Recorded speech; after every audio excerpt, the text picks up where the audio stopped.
And it's just like all these things that blew our minds. And now it's like, oh yeah, you can fold glass and also download your grandmother's consciousness into your iPhone. People will just be like, oh yeah, sure, all right.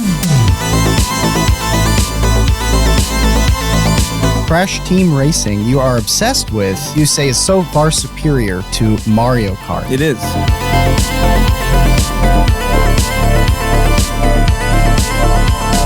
You have your fingers in a lot of pies. No. How are you juggling it all? Well, how am I juggling it all? I'm very poorly, you know?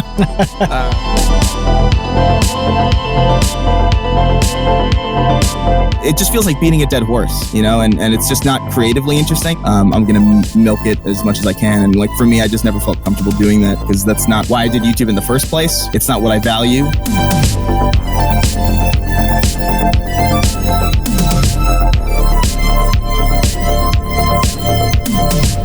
Oh, hey, Jeffrey Epstein's dead again. Wow. We have to know a very personal thing about you. 2 people now have opened this window into their soul for us. We need to know the details of your fursona. My persona.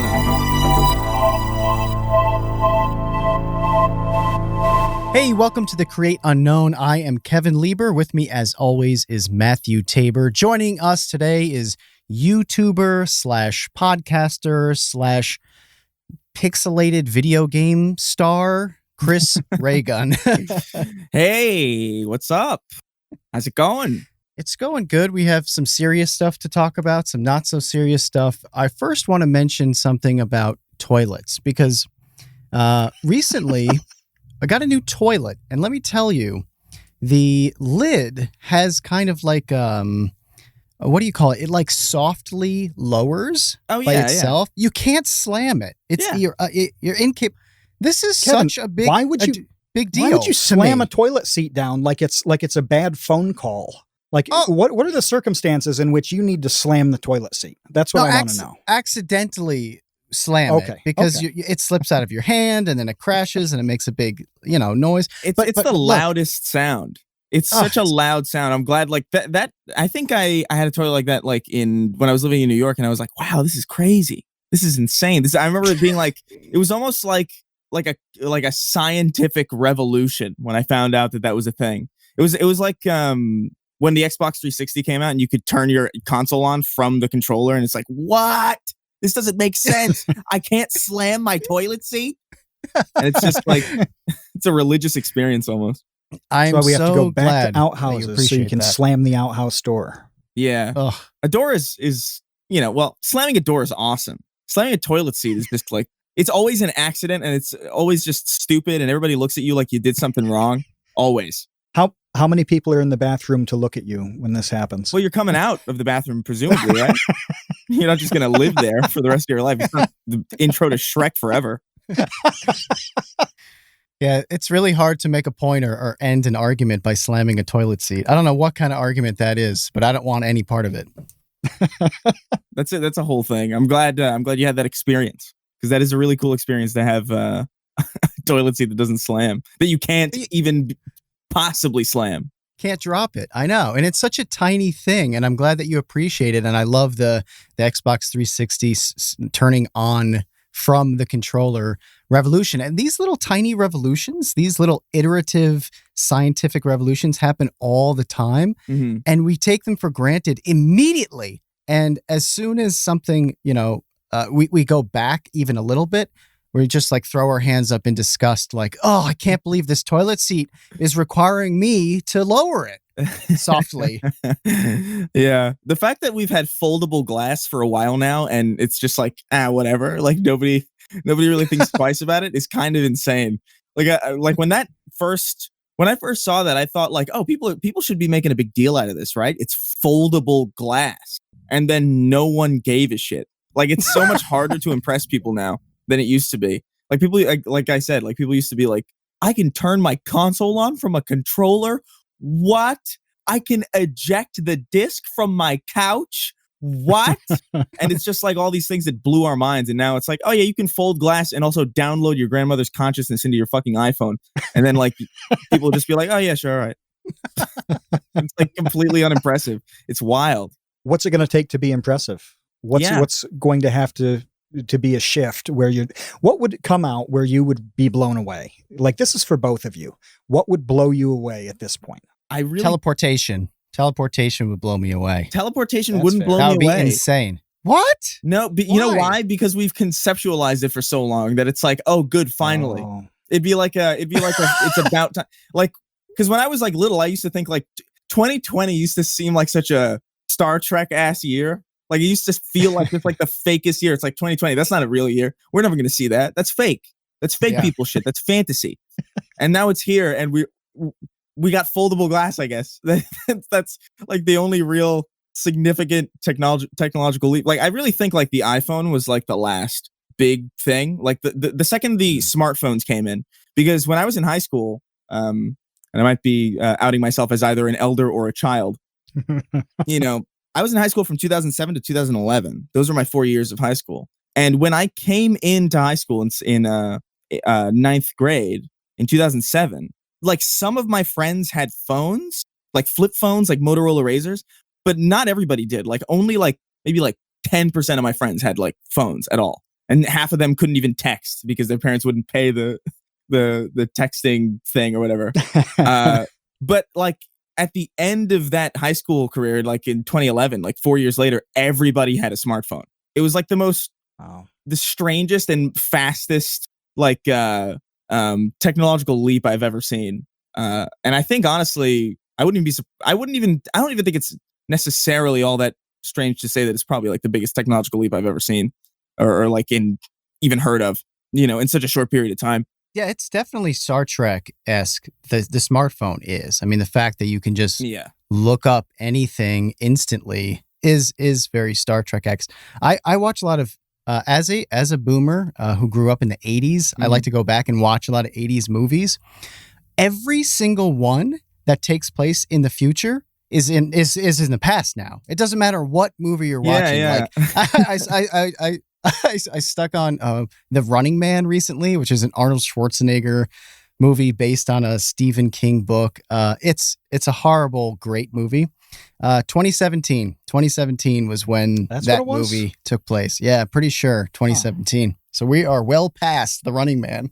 So crazy. It's so funny how we thought things would go. Yeah, they're not Blade even Runner. close.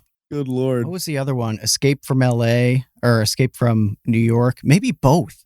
I think maybe Escape from LA and New York were both past both of those. I think Mega Man took place, I could be misremembering this, but I think it was like 2000X. It was like 200X. So like they thought like, oh, 2007 is probably like a crazy futuristic year. And it's like, no.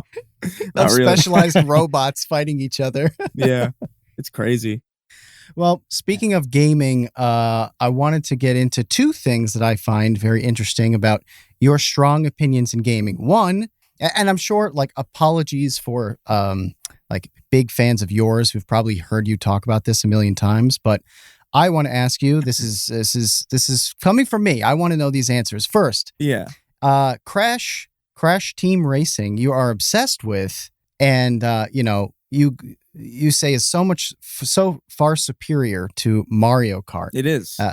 I'm sure that you've thought about this a million times. Can you explain to me? Because I've never even played the Crash Racing game for some reason. I missed it. In fairness, it's the only good one. There are a bunch of other ones. There was like Crash Tag Team Racing, which sucked. Crash Nitro Kart, which sucked. Crash Team Racing is really like the one weird, brilliant. It's like Naughty Dog just has this weird, or at least had this weird propensity for just accidentally creating amazing shit that they had no right to be making. Like, they don't make kart racers, but they just decided to. And it's just like, we'll just do this. They didn't even know what the hell they were doing. I think I read in an interview that they were actually trying to kill the series before they left. So they made like a shitty kart racer, and they were like, no one's going to like this. We brought aliens into this. That's so stupid. They thought it was like a jump the shark moment, and then everybody loved it. But no, it's just Crash Team Racing has such a weird focus on speed and like button combos almost, where it's like other racing games don't really have the same focus on like gameplay in the same way. I think it's like you can liken it a lot to like Super Smash Bros. Melee or like Halo 2, where it's like these are two games that are like brilliant and like super beloved and super competitive because they're so broken. And I think Crash Team Racing is like a very similar thing where it's like there's a reserve system where you just boost 3 times and you can continuously boost, and you can like the whole game is about maintaining that speed without wasting it on like ground travel. Like, because if you're just driving on normal terrain, your speed goes down and your reserves go down. So the whole thing is about just like hopping and like staying in the air and like chaining drifts together. And it's just a lot. It's just so much more satisfying than any other kart racer that I've played because it's so engaging in like the moment to moment. And all the tracks are like ridiculous. There's like 90-degree angles in all of them. And it's just like, how are you supposed to make these ridiculous turns? But then you figure it out and it's like, oh yeah, there's physics quirks in this game where it's like, I can jump really high and then brake in midair and then turn 90 degrees and not lose speed. And it's makes no sense, but it's so fun. It's so stupid good. And I'm I sure want to it's say a that in the complete chat right accident, now, in the chat, the feedback here is not. They're not with you. You can They're play just it, man. not. Go play it. Yeah. The Kino Corner says just wrong opinion. And Isaac says Spyro is better than Crash. I would say so. I actually think the Crash games are fine. Like Crash Team Racing is the best Crash game, I think, genuinely, because it's just so much better than, in my opinion, it's just like as a kart racer, it's just so fucking insanely above like most. Maybe Double Dash comes close, but you know, I don't know. I remember playing Mario Kart 8 and I was like, this is so fucking slow. Like even at like the highest CCs, and it's just like this is not nearly. Do me a favor and watch people who are really good at Crash Team Racing play it, and then watch people who are good at Mario Kart play it. It's like it's a completely different world, dude. It's so much faster. It's so much more insane, and you're just looking at it like, how are these people doing this? Like I'm still fat. I got the platinum for that game in 4 days, which was like a huge bitch, but I got it. My thumbs were. That was the first time I ever played a video games, and I had my thumbs and like fingers blistering and bleeding. Like actually, so it's not easy, but even I'm looking at some of these people like, I don't know how you did that.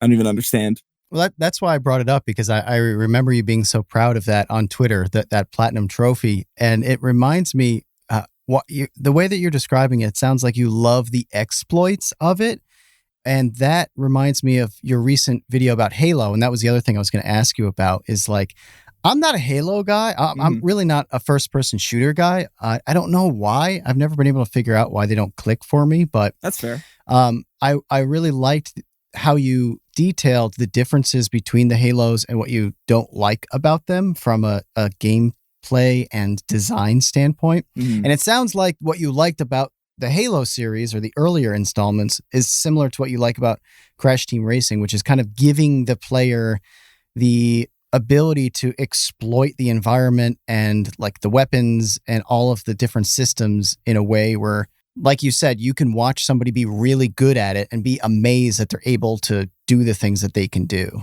Yeah, there are people who are like shooting icicles off of the edges of buildings and like jumping off them and like just doing insane like trick shots. And it's like, I don't even understand like how you would even. I'm pretty good at that game, and I still like that's beyond me. I'm not even gonna approach that. But yeah, I think generally speaking, in that game specifically, like a lot of people, like I got a lot of comments on that video, and it's a video about like enhanced mobility and generally like how like sprinting and like double jumping and dashing kind of like ruins it.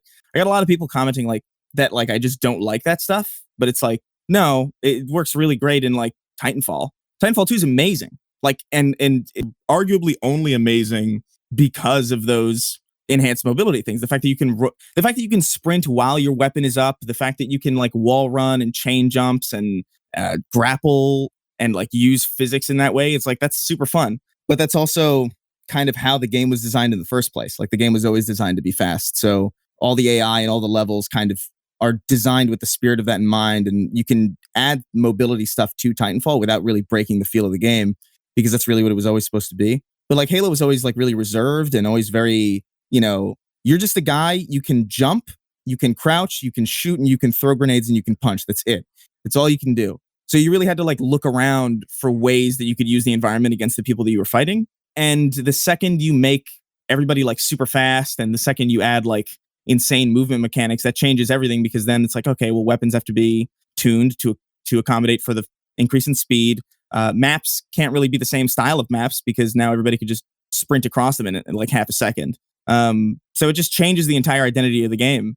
So it's not really that I hate enhanced mobility. I just think like for this specific, it'd be like, oh hey, they added team deathmatch in Crash Bandicoot. You'd be like, what? You know, like I like team deathmatch, but like I don't want to see that in a Crash Bandicoot game. It's so stupid. It's such a weird choice. And it's just like you got to go with what fits, I think. But I don't know. I get too deep into this shit. I really like game design a lot, and I'm like super interested in it because it's just like such a weird. It's like art and math like combined in like this really weird genre of thing.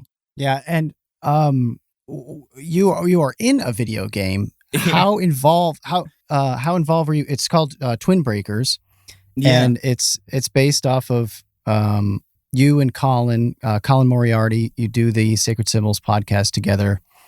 What was that process like? It sounds like from what I read, Colin wrote it. Mm-hmm. Did you just record voiceover? Were you involved in any other elements? Are you going to be involved in future elements of games? Because I know that he now has also a stake in the company that developed it. Yeah, so that was a fun thing. He really just had my like.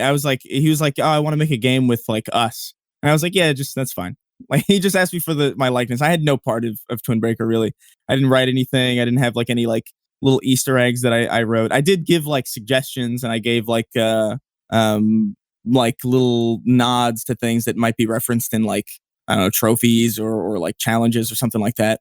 But I really wasn't that involved. Twin Breaker is like a brick breaker game. It's like an old school like kind of what are the old brick breakers called? I forgot there was one that's like really really popular, but the Breakout was the original. Maybe yeah Breakout. I think Arkanoid is the one I always remembered. That's what it was. It's a very Arkanoid style game. It's like you take control. Like I think the hook is that it's like you take control of multiple bars at once, and it's like kind of like it gets kind of tricky, but it's kind of fun. I didn't have any part of it really. I would love to make a video game, but I'm not looking into like retro style stuff. Like I really would like to make something that's obviously not AAA because I don't have that money, but I've been working with a friend of mine on some stuff that I think is pretty fun, pretty interesting. We'll see if we can even fucking come close to. I worked on this thing a long time ago that was like, hey, you know, it'd be cool if we had like a first person shooter, but like if we could like wall run and stuff. And we were working for like a really, really long time on it, like a year and a half. And we got like a gray box running where it's like, oh yeah, you can run on the walls. This is cool. And then Titanfall was announced. So we just like, I guess, fuck this, I guess. That's over. That was so crushing. And I just haven't tried game development since then because I was so crushed. But I think I'm itching. What's the rough genre of the thing that you just alluded to, that project? Like you said, you've been thinking about a game. Like I know you probably couldn't say a whole lot about what it is, but what can you say? Yeah, I don't want to say much about it because I quite frankly, I don't know if it's ever really going to happen. You know, it's just me and some other guy, and we're just kind of talking about it. We have some rough ideas planned out, but it's what kind of things interest you in a game though? Like what makes this like a new idea for you? Well, I love arena shooters personally, but I wouldn't want to make one because I think people are kind of coming around to that. There's a new one out called Hyperspace that I hear is like really, really good. I haven't touched it, but I heard that that's like pretty big. I think shooters in general are like pretty big now. And ever since that Titanfall thing happened, I was like, all right, if we're going to make something, we got to make something that is like, that we think is fun, but also something that we don't think is likely to be done by other people for a long time. So we have time to work on it. So I don't want to say what it is or like what the genre is because I don't want to jinx it. But it's the tone is like generally dark comedy, kind of like medievally. If you ever played Medieval for PS1, that weird like Tim Burton-y looking skeleton dude game. Yeah. I got the remake. I haven't popped it in yet though, but I got it. Is it awesome? Yeah, it's okay. It's fine. Like it's okay. I liked Medieval 2 more than Medieval personally. Oh. That's not a popular opinion either, but I think it was just because it was my first one, honestly. Like I played Medieval 2 first, so I just have more nostalgia for it. But I don't know. I just like dark comedy, and I think there's a lot that you could do with that in a video game, and that's pretty much all I can really say about that stuff.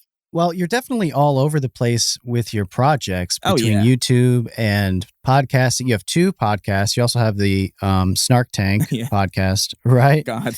Streaming you do. Is there anything I'm missing? It seems like you have your toes in a lot of Yeah. What's it? Fingers in a lot of pots? What's the You, phrase there? I'm you looking have for? your fingers in a lot of pies. Is that right, Kevin? Classic. Yeah, that's it. I love that phrase. Yeah. Yeah. Yeah, I don't know. How are you juggling it all? And like, what are your thoughts on the different platforms and what's working, what's not yeah. working? I don't know. You know, I don't know, man. I think overall. well, how am I juggling it all? I'm very poorly.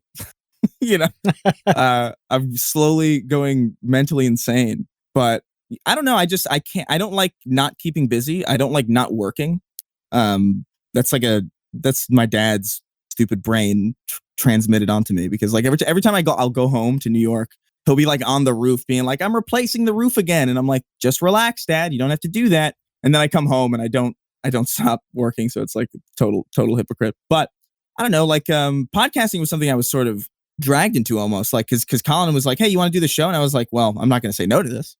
You know, Colin Moriarty's asking me to do a PlayStation podcast. It's probably going to be pretty good. So I did it, and it honestly, this is the real truth. When he asked me to do Sacred Symbols, I thought, oh, this is going to fail because I suck. You know, so I could say yes, and then it'll fail, and then it'll be like, we tried, you know, whatever. But and I wouldn't have to deal with it. But it's like, oh yeah, this is actually pretty good, and it's working out. And then that just sort of gave me a framework with how to continue with the Snark Tank, which is like a thing I did a long time ago, kind of intermittently, like one episode every couple months. Like it was basically like whenever we felt like putting out an episode, we would do it. Or whenever we had a friend of ours who wanted to be on, we would just be like, hey, let's record something real quick. It was in the same way that I think Psychic Pebbles did Schmucks, where it was just sort of like whenever the hell we wanted.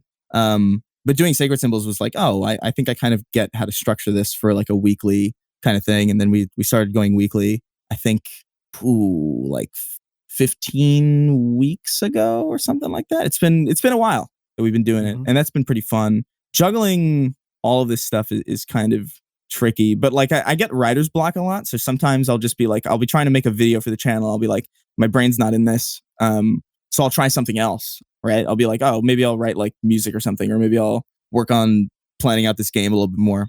And eventually one of those things that I try, I won't have a roadblock on, and then I'll make progress on. And then I'll hit another roadblock on that. And then I'll be like, okay, well, what can I move to now? Just like a way to just have something that I can creatively work on all the time without having to worry about writer's block is really the big thing. You know, I can't sit still with that stuff. It sounds to me like lily pads in a pond, and you're jumping from lily pad to lily pad. And once one lily pad doesn't seem to be going anywhere, you hop over to something else. Yeah. All right. That's a nice little poetic. That sounds like an Atari 2600 game. Yeah, it probably is. I think it is actually. Frogger. Basically Frogger. Yeah. No, that's a good way to go to have a workflow, though, because if you have this one thing, and even if you've got deadlines on it and a regular schedule, when you can hit all the deadlines and make all the progress you need to, you don't always feel good about it, because you know that you had to make some sacrifice because you hit some kind of wall and you had to go around it or over it or through it or whatever. And it doesn't feel good at all. So what you described sounds on the surface as being a little bit hectic. Oh, yeah. But at the same time, it seems like it removes a lot of that bad feeling. It's definitely hectic, but like I think it works kind of well, because I'm a pretty anxious person, generally speaking. So like if I can't make progress on something, it stresses me the fuck out. Like I'll be, if I didn't have other shit to work on, this is like a while ago, I would be working on a video, and then I wouldn't make progress on the video, and I would be sitting there being like, why can't I make progress on this video? And I would be just thinking myself to death. I'd be like, oh my God, this sucks. And I would just like stew in this like kind of negative kind of fog for like a while, and it just didn't help me at all. It was just like useless. So I was like, okay, well, I need to be able to, like, if I know that I'm hitting a block, I need to be able to like move on to something else, so that I don't have to feel this stupid wave of anxiety that is normally that would otherwise be like very, very crippling. And as weird as it as more anxiety inducing as all of this stuff sounds, it actually does kind of help compartmentalize and just sort of distract almost from all the other shit. But there's obviously deadlines and stuff that I have to hit for like sponsored videos, and it's like, man, I could have made this a little better, but like, that's, something's got to be, eventually something's got to finish. If I'm the kind of person where it's like, if I had an eternity to work on a video, I would make one video, it would never see the light of day. Maybe it would come out when I died, when I could stop adding stuff to it. But so deadlines are good in some respect. Well, what is your process for your YouTube videos? Because they seem pretty random in a way. I mean, you've done music. You do have your Glasses Off series, which is kind of more like criticism of something that you want to talk on. But overall, is it just something needs to kind of hit you a certain way and you feel like you have to make a video about it, or what? Because a lot of it's very topical, obviously. Yeah. And some of it isn't. But like, I think generally speaking, I don't like making things because I have to make them, you know? Like I noticed like there's a lot of channels that I used to watch a lot that got really tiring because it felt like they saw something and they didn't really have much to say, but they knew that, you know, they had to get something out about it just because it's a topic that's being talked about a lot. And I got that feeling and I was like, oh, I don't like that feeling. And I never really wanted to inspire that feeling in other people. So for me, it's like, if I find something that I think I can make funny, if I have something that I think I can say in a unique way, if I have something that maybe adds to the conversation in some way, then I'll make a video. But for the most part, like, there's a lot of shit that I probably could have made videos on that I just didn't, because I was just like, there's no real point, because everything that I could have said about this has already been said, or I couldn't really think of anything to any comedic twists to make anything funny. The Halo video is not funny at all, really. You know, that's just like that's a video that I've had stewing in my brain for like years. But I was always like, at the time, so Halo's usually on like 3-year release schedules, right? So it's like, you know, 2007, 2010, and then like it follows from that. And I remember 2015 was the last one. And when I was thinking about this video, it was like 2017 or 2018. So I was like, I'm not going to make this video. They're already done with the fucking thing, you know? And then 2 years pass and it's still not out. And it's like, oh yeah, it's a 5-year dev cycle. And it's like, oh, what the fuck? I could have made this video and probably had some impact on development. Whoops, idiot. But I don't know. There's really no rhyme or I feel like my channel has just become this thing that I treat as like this thing that I add to whenever I feel like I just want to do something. I don't really care if it fits into like a particular format. There are some formats like Glasses Off and Ray Gun Recap that I may or may not continue. Some assholes doing fucking donuts outside my apartment. Oh my God. But it's anarchy over here. But yeah, they got to get out of the house because of COVID. Yeah, honestly. Breathe in all the toxic rubber. But yeah, I don't know. It's just sort of whatever I want. I liken it a little bit to Moist Critical, who just sort of yeah. At this point where it's like I used to be a little bit more political focused, but I think now I've reached a point where I could just sort of make whatever. The fact that the Halo video did even as close to as well as it did kind of confused the shit out of me. I was like, what? And apparently the studio has seen it, so that's Hey, that's cool. That's really cool. I hope I wasn't too harsh. But yeah. So I want to ask about the shift away from the political focus. Like, first, how did it become a focus? How did that develop? Yeah, I don't really know. I think it started because I just felt like shit was kind of getting off the rails, and I was like, hey, what's going on exactly? And then people were like needlessly kind of I'll tell you the reason why it started. Like because I've been on YouTube for a really long time. Like I've been on YouTube since 2007. Like I wasn't really taking it seriously for all that time, but I was on it and I was like, you know, making just garbage for my friends and I, or just like using it as like a portfolio to just upload random video projects that I couldn't store anywhere else because Google Drive wasn't a thing yet. And I remember seeing this post on Facebook that was like, it was just some stereotypical kind of like, it was like a feminist post, but it was like one of the cringy ones, like, you know, one of the like really like, oh my God, this is like way off the deep end. And I remember like commenting something back then, I think in like 2014. I just remember commenting on this Facebook thread, this public Facebook thread, being like, yeah, you know, I believe in all this stuff, but also I feel like the label's kind of stupid because I feel like any common sense person would agree with a lot of this, you know.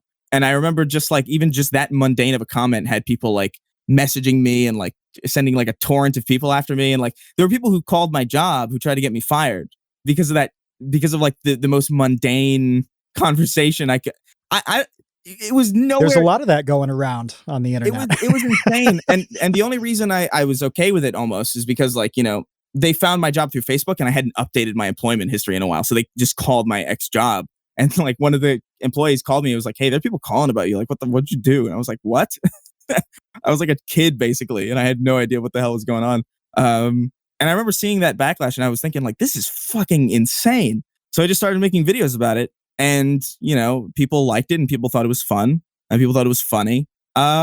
And I just sort of ran with it because I had fun doing it. And then after a while, it just sort of got to the point where it's like, yeah, I'm just out of things to say. Like I've said these things a million times. You don't need me confirming your bias every day for like 6 years. Like you just don't need that. If you want my opinion on something, chances are I have a video that I can link you to. I don't need to use like a new like, oh hey, here's the latest SJW cringe compilation, and here's why. It's like we get it. We all get it. Like I feel like even towards the beginning of 2017, people were getting it. Like people were like, oh, these people are kind of crazy. So it fell off for me just because I didn't think it was really necessary or interesting anymore. And also I just felt like a lot of people in that sphere were getting too didactic, and they were getting too serious, and they were getting too self-absorbed. And I just felt like this is not why I did this. I was in this specifically because we were just taking the piss out of things. Like it was just sort of fun to laugh about.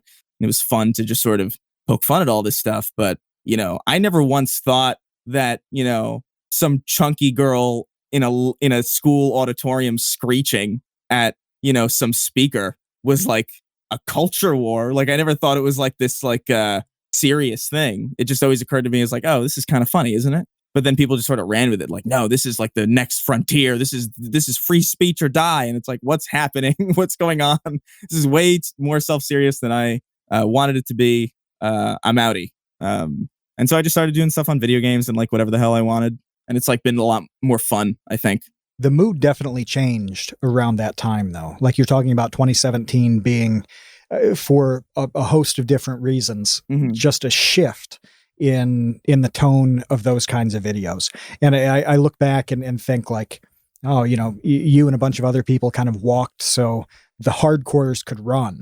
Yeah, basically. And most of the people who were around then and doing that type of content alongside you, they aren't really around anymore in the same capacity.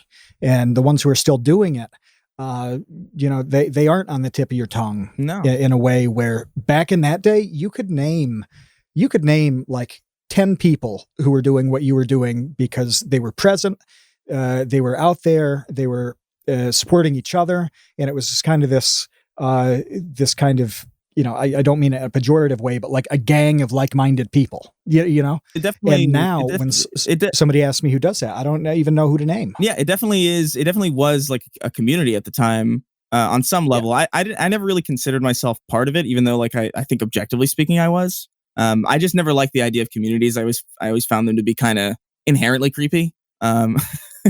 Especially online, because like the only online communities that like when I think of an online community, I think of like, oh, furries.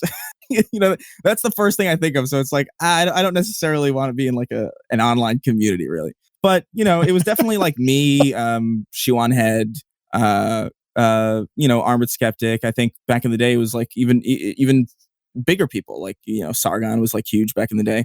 But then I think a lot of people just sort of when you do the same thing over and over again, you're preaching to the choir. And that's like, I don't know, I guess that's fine. But I just can't imagine making the same videos that I made in 2016 today. Not because I think they would like, not because I think they've aged poorly, but just because like, I've already done this, Like, I just don't know what else there is to say. Like, you can it just feels like beating a dead horse, and it's just not creatively interesting. And I think a lot of creative types moved on to other things, and a lot of like business-oriented people kind of stayed with the general kind of format. It's like, this format works. I'm going to milk it as much as I can. And like, for me, I just never felt comfortable doing that because that's not why I did YouTube in the first place. It's not what I value in content really. And I don't know, there's a bunch of great content now that has nothing to do with any of that. And like, why would you want to limit yourself to just one? I don't know. It's just weird. It's just weird to me. That's something that pops up with a lot of creators though, not just political, focused things, but in most channels, and this is something on Vsauce too that's popped up, where there are themes into the work, right? And I know that Kevin, you've talked about a lot of different videos, and we'll think we've kind of hit the interesting thing about this aspect of probability, or there are these themes that come through, and it's the same with the political things, where really, I mean, I know everybody discussing political things online is a massive mess, but if you really distill it down, there are only a handful of big concepts that result in whatever the opinion is. Like, there's a fairly limited set of values and a fairly defined mindset that leads to those conclusions. And I really like the way you described, in a way, saying, well, I said everything I had to say. I mean, you seem to have applied those values to like every reasonable end, and then what do you do? And you wanted to pull the plug, and I think that's completely valid. If you've kind of explored it, you could keep doing it, and then finding those old values in whatever new thing hits, like, that's fine too. And people, some of the people you listed continue to do that and have successful accounts and channels and all that. But is that the best use of your creative time? I don't know. Like, I just, it's, I never wanted to be like a political commentator. I never wanted to be like you got to listen to this guy. He's got a good head on his shoulders. You know what I mean? Like, I never wanted to be that guy that people recommend to people for political insight, because quite frankly, I don't have, everything that I've ever said is just basic. I feel like generalized common sense, where it's like, just, hey, just don't take yourself too seriously. Calm down. Don't go crazy. I never like, even when I look at some of my older videos that, are a little bit more edgy, like I don't even really think they were really even close to being like over the top in any real political way. Like, I definitely focused more on just like the jokes and the editing, and just sort of fucking around with the persona, and just fucking around with like my roommates. And as long as that foundation is still there, I feel like I could just do whatever, like, cause that's, I think, what people come for. I'm sure it's not what everybody came for, but like, I certainly don't want to be the person who's doing stuff because I have to do it, because I think that translates. And I think people can feel that. I think people know when people are doing things because they feel like they have to. And I think that, if the person who's making the content isn't having fun, then the audience is probably not going to be having fun. How did your audience respond when you shifted away from a lot of those political things? What happened with, I want to say community, just because I just want to throw you into your own community. But no, like, they signed up for a certain thing, and then that thing stopped. Was there any pushback on that? Did it affect anything for you? There were some people who were like, this isn't, there were some people who, you're an SJW now, or whatever the fuck. And it's like, yeah, okay, whatever. That's fine, I guess. Or just like, there were some people, I don't think most people, I lost like a couple subscribers. It wasn't really that big of a deal. Like, I've actually started, ever since the Halo video posted, I've actually been gaining, which is like hilarious. But, I don't know, like, it makes sense. Like, I get it. Like, there's definitely some channels that I stopped watching because they stopped doing what I watched them for. So it's not like I don't understand that. It makes perfect sense. But at the same time, it's like, I don't know if that channel kept doing that thing, and you could just tell that they were miserable and they were just like phoning it in. It's like, that would be so much worse than going out on like a high note, So to me, it's like, I just didn't really care, because I value the audience a lot, and I care about what they have to say, and I take their opinions into account, and I like, if they have criticisms, then I'll listen to them. But at the same time, it's like, I am from like the old school YouTube crowd, where it's like, I'm really just making this shit because I think it's fun to make, and I think it's cool. It's cool, and it's nice that other people like it. But I could lose like 600,000 subscribers today, and I think I'd be fine with that. Like, genuinely, like, I just don't. In fact, it'd be nicer, because then all my videos would look really impressive by comparison. Because I'd have like 100,000 subscribers and then have all these like videos at like 1 million. It's like, yeah. But yeah, I don't know. It's a tricky thing to navigate, and I guess not everybody is thinking about it in the same way. I'm sure most people in that political sphere are like more business oriented people, because that's just the nature of that entire thing. It's like, if you're a political commentator, you're certainly not doing it for like the creativity.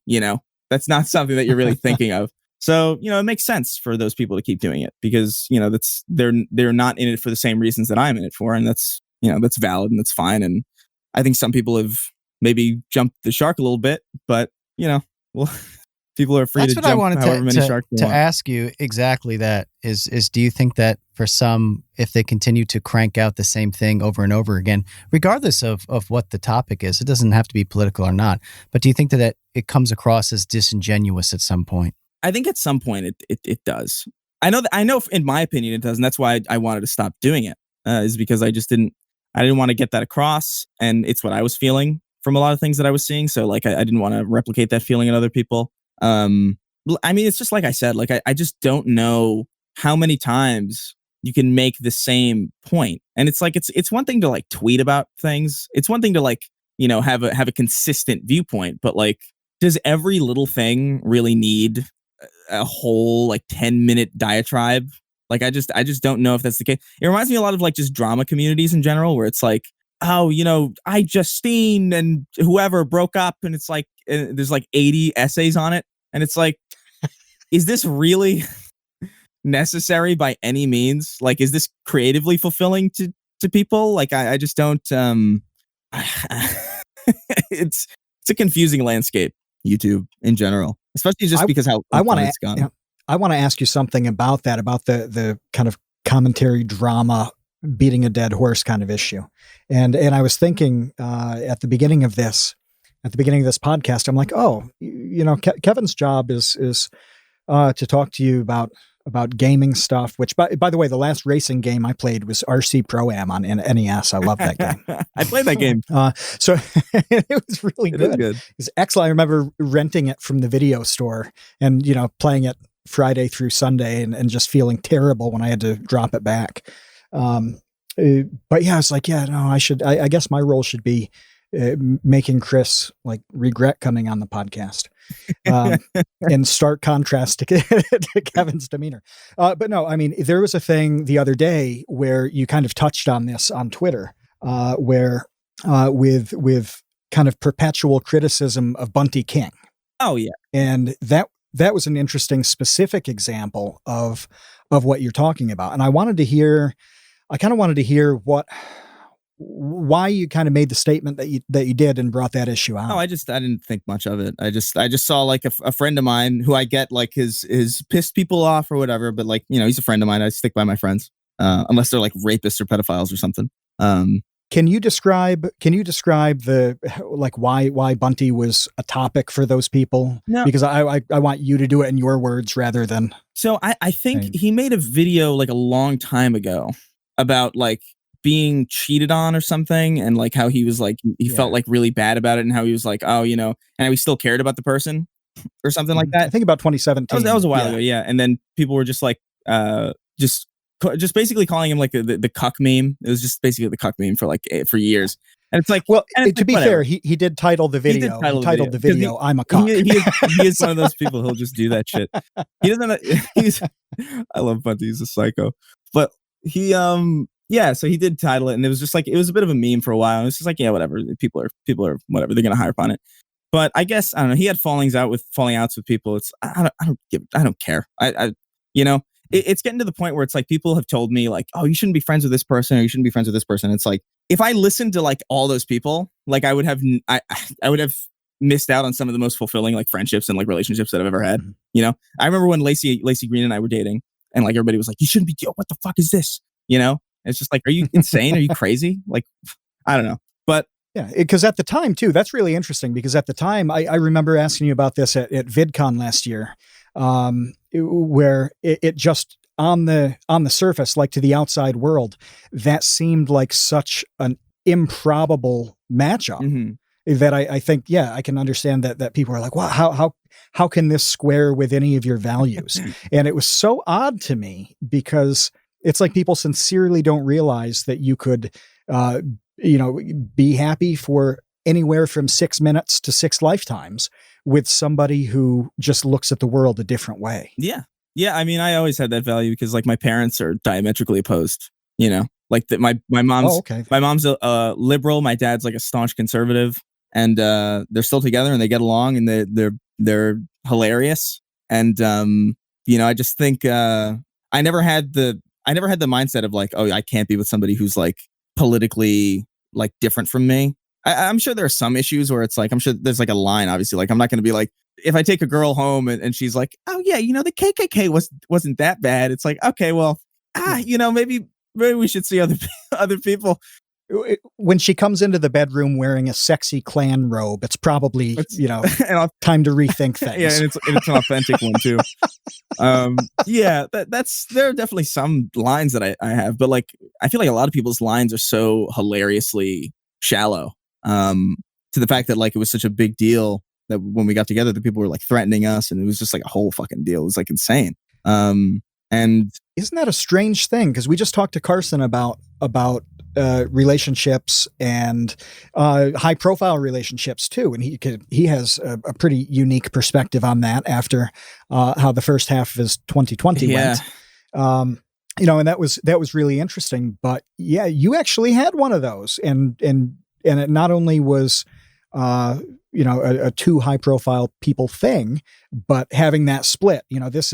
Nobody's going to get this, and I'm so sorry in advance. But the guy who ran Bill Clinton's presidential campaign in 1992, James Carville, the Ragin' Cajun, for all of you 91-year-olds out there who remember this, he was a really fiery Southern guy who was kind of a political genius. And his wife was a consultant for the Republicans. And it was, the same kind of thing where it's like, how can this relationship function where you've got these two very kind of brash, loud, aggressive people who are advocating for warring camps? Like, how can this work? Mm-hmm. And it can work for some people, can't it? Yeah, I think that was my first inkling that maybe the reaction to that maybe was the first time that I thought like, okay, well, maybe people are taking this a little bit more seriously than I am, Because like up until then, I was just sort of having fun. I wasn't really paying attention to like how people were like interpreting my content or using it in whatever ways they wanted, or like just the amount of care that went into it was a lot more than I bargained for and than I thought. And that reaction to that relationship was really the thing that was like, okay, maybe I think I'm good on the politics stuff. I want to stay as far away from this as possible, because it's really weird being in a relationship that's like, I think if I remember correctly, this like our story was like on the New York Times website, and it's like, what is going on? This is insane. This is like, there's no reason. I'm sure like some Yemeni village was being bombed that day, and for some reason our like relationship was on the New York Times website, and it's like, this is a lot, man. And it's a weird. The world is melting, and it's like, yeah, but have you heard about Chris and Lacey? Dude, it's so weird. I don't know if it's such a. I hate like talking about this because it's not necessarily that it makes me uncomfortable, but it's like it feels so inside baseball because I know so few people really kind of get this kind of thing. But like, it's really weird when hundreds of thousands of people have an opinion about your relationship. Like, that's a weird existence to walk, especially when you're not like, you're not like DiCaprio. you're not like in Tarantino movies. You're not like going to be like mentioned in like the annals of history or anything like that. You're just the dude who makes videos on the internet, and now like hundreds of thousands of people have a very strong opinion about who you're allowed to talk to, who you're allowed to be friends with, who you're allowed to converse with, who you're allowed to have relationships with. It's psychologically really weird. Like, I don't think anything really prepares you for that amount of attention, really. I think it's why a lot of famous people are crazy. But did it affect how you have proceeded and kind of will proceed? Like, would you deliberately avoid a situation like that where it's possible that for whatever reason, any kind of personal relationship will get that kind of attention? Ideally, I wouldn't want that again. And by the way, it's not like some slight. Again, I still talk to Lacey constantly. Like, we're not together anymore, but like, she's a great friend of mine and I love her very dearly. But that whole experience was just like a lot more than I anticipated. And I definitely like in the future would hope not to be in a situation like that again. Obviously, like I wouldn't say no if like a situation arose that was like, you know, that I thought was good and had that as like a side thing. But like, okay, there's going to be another public thing. Are you ready? It's like, all right, well, here we go. But at least I've been through it already, so I kind of know how to handle it. I kind of know, I know the ropes of that entire process now. That's interesting because Kevin, am I right in remembering this, that Carson seemed like he thought, you know, like, I really don't want to do this again. Yeah. Oh yeah. Yeah. He flat out said that no, he would avoid it, you know, at all costs. But when you were talking about how you kind of are allowed to date people or aren't allowed to date people or whatever, it makes me wonder about how we kind of flatten people on the internet. Mm-hmm. Like we flatten them into two-dimensional characters that we can sort and organize into little buckets. And if anybody gets out of their bucket, people rage. And the reason I've talked about this a little bit before in previous podcasts, but I've noticed that there are plenty of people who I know in real life who are very different from how they almost come across online. Yeah. It's weird to me how, you know, whether you're making a YouTube video or you're doing tweets or you're just posting on Facebook, and you don't have to be a creator. You don't have to be somebody with a big following. It can be like your aunt or your uncle. But it's really weird to me, and I think not a good thing. And I'm wondering both of your perspectives on this, how the internet and the way that we communicate on the internet seems really unnatural from how we communicate in person. Like if I am hanging out with, you know, my uncle Paul or whatever, at no point is he going to start ranting about like the Fed. Like that won't happen, right? Like we'll just talk about like what we're having for dinner at this picnic or whatever and have a great time. But then on the internet, it's like, well, here's his rant about how, you know, taxes should work. and it becomes this very odd, almost adversarial relationship with everyone on everything. Yeah. I think it's because the internet is inherently compartmentalized. And so like we kind of like go into each facet of it with our own compartmentalizations. Like my Twitter is like, I think really, really snarky and really kind of almost occasionally mean-spirited.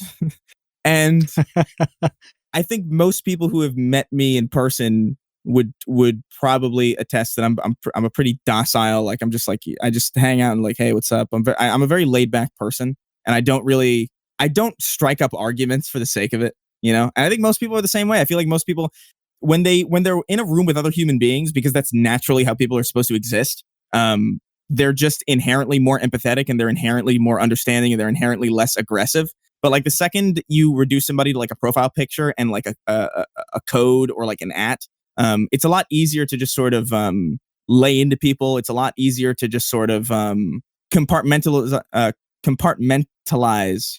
I can't speak for some fucking reason. The way that you act on those platforms. Like I think a lot of people are complete assholes on Twitter. I had a dude that I met at VidCon who was like a really chill guy, harassed me for years on Twitter, like months, like just constantly. Every tweet I had, he had something to say about it and like how fucking terrible I am. And then we met in person. And he was like, and I was like, hey, how's your VidCon going? He's like, yeah, man, it's pretty good. And we were just hanging out. It was just totally chill. And it was like, after that didn't happen again. You know, I never got a single, or maybe not that I'm aware of, but like it certainly wasn't as intense, or it certainly wasn't as like unyielding, or just like all the shit that we do on the internet is like really, really kind of concerning. I know that sounds kind of boomery or like really old, but I even feel it now. Like there are things that like I can't spell certain words anymore because I know that I could just Google them, you know? Because I know that I don't have autocorrect is going to help you out. Exactly. Yeah. Like I don't have to remember shit. I don't commit as much to memory because I just know that I could just Google it. So like, and I know that it's like a psychological thing. It's like, oh my God, that's so bad. That's so terrible. But at the same time, it's like, how do you even undo that? I don't know. There's a lot of, the internet's really concerning in a lot of different ways. But I think the way that it interferes with the way that we talk to one another is definitely like a huge thing that's probably going to just get worse. I do think as you were describing that, I was thinking of a situation that I had about 20 years ago where I was studying with a guy who was very connected in the literary community mostly. And, when somebody's high profile like that, they're going to know people in other disciplines too. Yeah.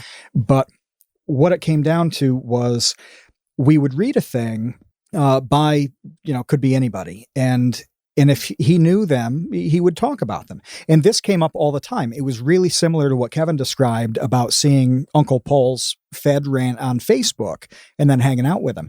And it felt like publishing at that time, and I'm sure it's still like this, but publishing anything isolates your thoughts as its kind of own little being. Yeah. And that's a different thing than the person as a whole. And if it's a tweet or a YouTube video or something, you're getting this narrow, isolated thought or comedy skit or just whatever the video's on.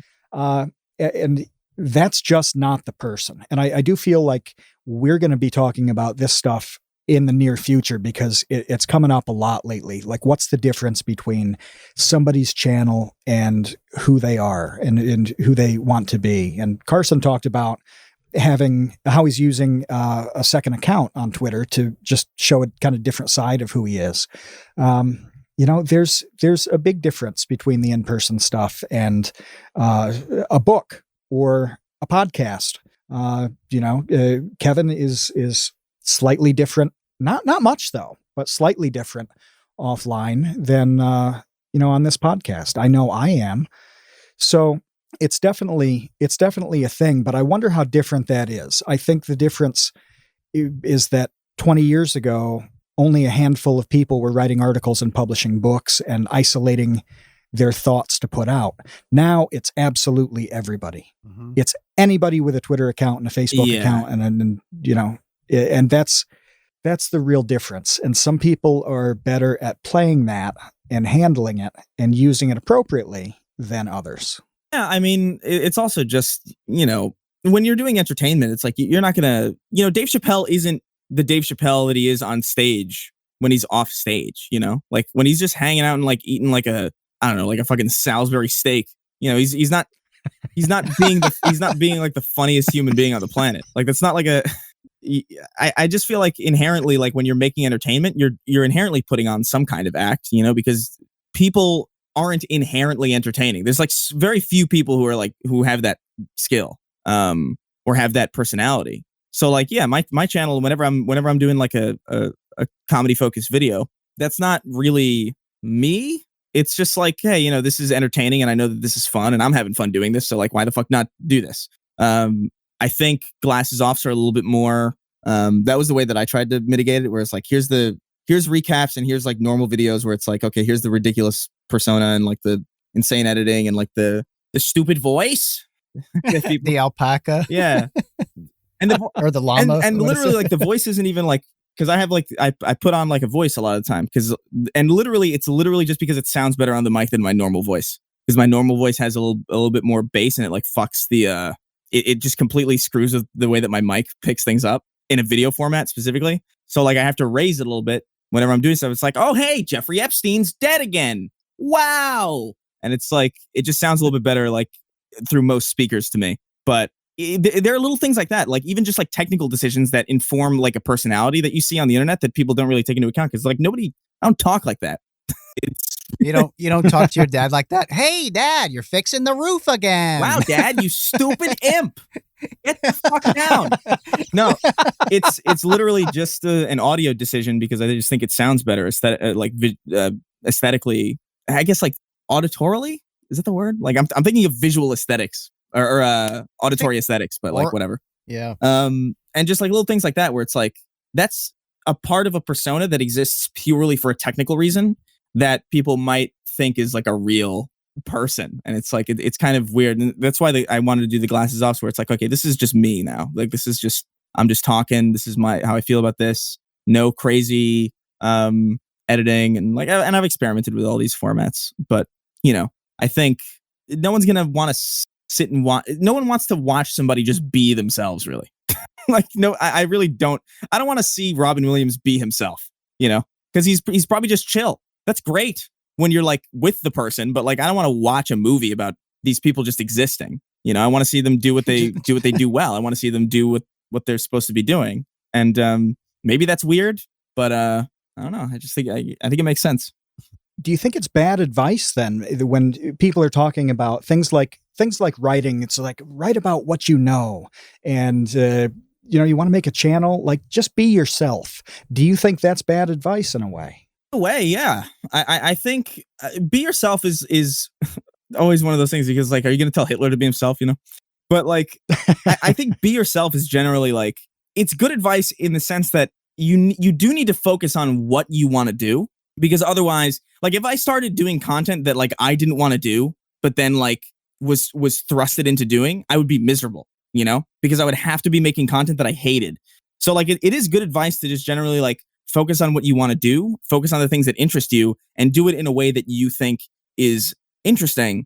But it also has to be entertaining through your subjective opinion. Like, you have to find what you're doing interesting or entertaining. It can't be like, oh, I'm just going to do, if I wanted to write like an essay on something and like make a video essay, I could write it out and I could finish it, and I could record it and do all the things that I needed to do. And maybe I got my point across, maybe, but ultimately I have to also watch it as if I'm somebody else. Because that's what you're doing. You're making stuff for other people. It might still be for you. But be yourself is weird advice, because I don't think it's entirely useless, because I do think it informs on what success can be. It informs on what you can do to really maximize on that success. But, generally speaking, you're going to have to tweak things. You're going to have to improve on certain things. And you're always going to be learning and changing anyway, So who's yourself now versus yourself like 5 years into doing it?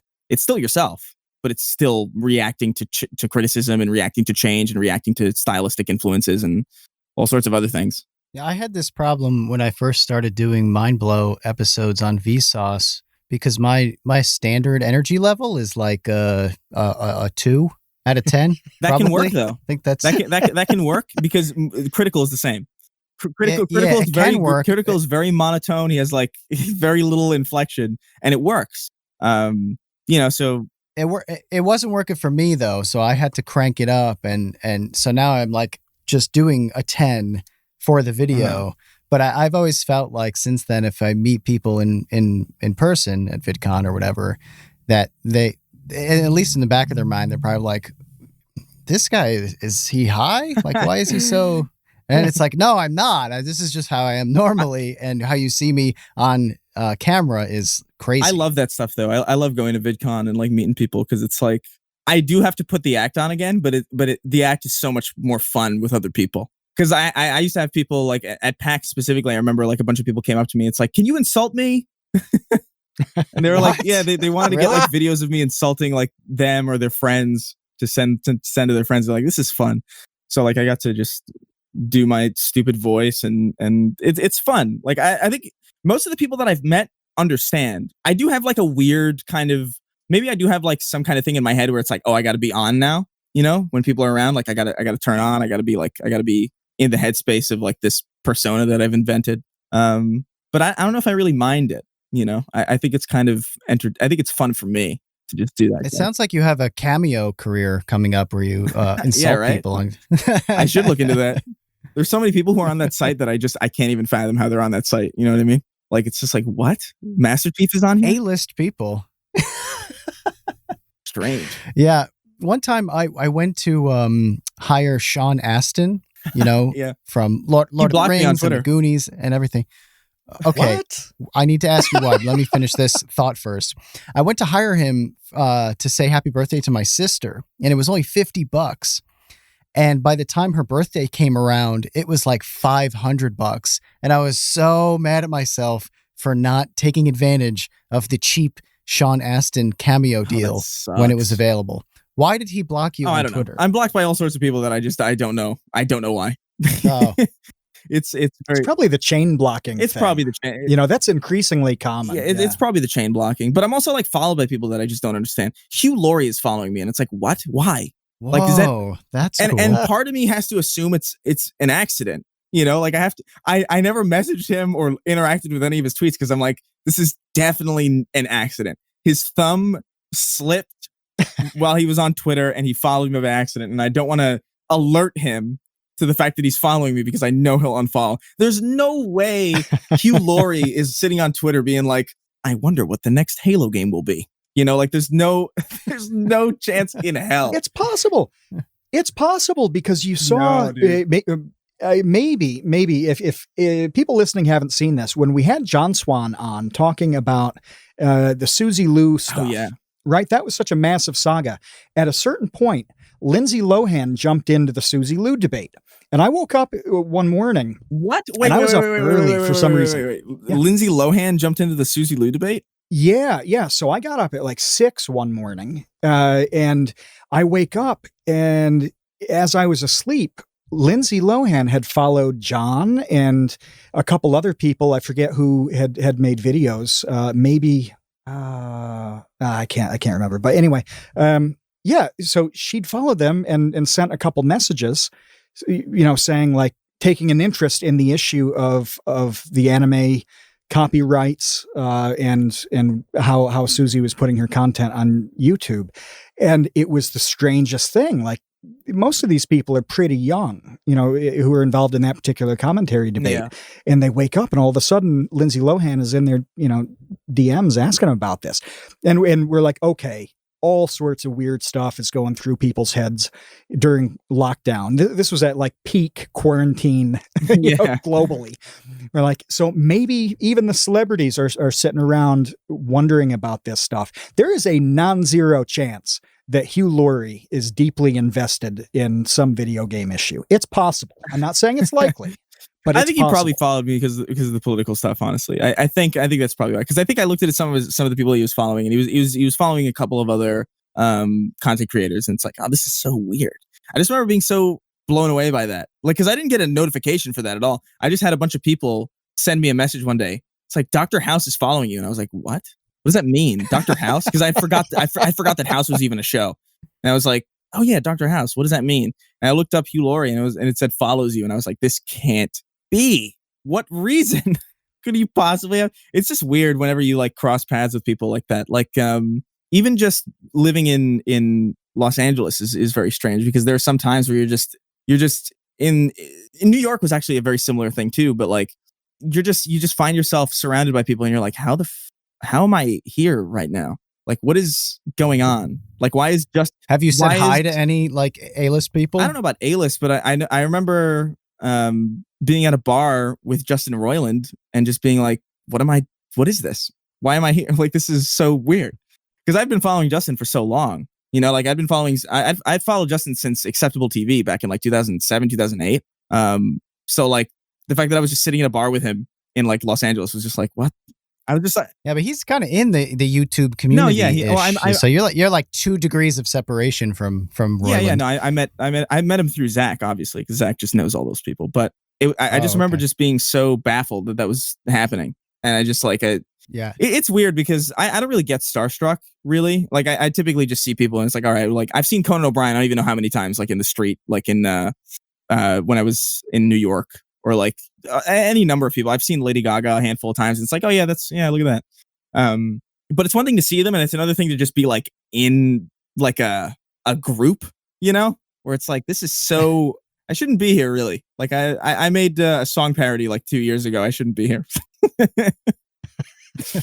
I have not animated anything. My most awkward New York City celebrity encounter was with Steve Buscemi. And I was leaving my brother's apartment, and I was going to get a bagel, and there's Steve Buscemi crossing the road, and I beelined right to him, stopped him in the middle of the street in Park Slope, Brooklyn, and I said, "You're Steve Buscemi." That's what it was. My brain just went blank, and this is what happened. It was so embarrassing. I go, "You're Steve Buscemi," and he goes, "Yeah." I'm like, I am a huge fan of yours. Thank you for everything that you do. I love all your work. Have a great day. And he goes, "Oh, thanks." And just kind of shuffled away. And that was it. And luckily we didn't get like hit by a car or anything. but I'm the same way. I don't typically get starstruck, but Steve Buscemi did it to me. That he was like one of the people where I was like, oh my God, I love this man. I think if I was in the same room as Weird Al Yankovic, I would explode. I don't know if I would be able to handle that. That would be the one thing where it's like I don't even know what to say, because this person is just such a wholesome human being that I feel like anything that I could say would be terrible to him.